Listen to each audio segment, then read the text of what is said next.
ભાવનગરના રૂવા પ્રધાનમંત્રી આવાસ યોજનામાં રહેતા રાજુભાઈ મનસુખભાઈ ઉપર એક ઈસમ દ્વારા છરી વડે હુમલો કરવામાં આવ્યો હતો।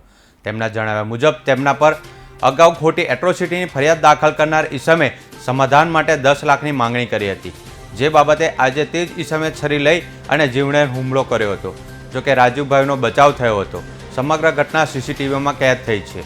આ બાબતે રાજુભાઈ દ્વારા પોલીસ ફરિયાદ નોંધવાની તજવીજ હાથ ધરાઈ છે।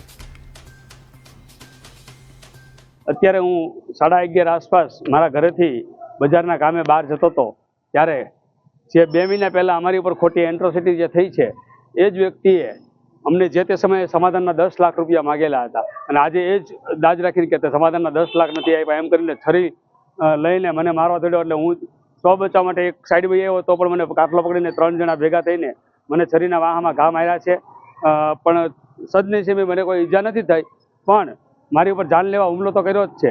અને બીજું કે આ લુખ્ખા તત્વો અમારી ઉપર ખોટા કેસ કર્યા, અમને આ રીતના ખોટા સલવાડ્યા છે। અમે 15 દિવસ જેલ પણ કાપી આવ્યા છીએ અને અત્યારે સોસાયટીમાં જ અમારા ઘર પાસે જ અમને આવીને જાન લેવા હુમલો કર્યો। તો અમારે આ સોસાયટીમાં રહેવું કે નહીં? આ લોકો અહીં નથી રહેતા છતાંય દારૂ જુગાર ને મહેફિલો આવી કરે છે અને અહીંના જ લોકો સાવરે છે એને।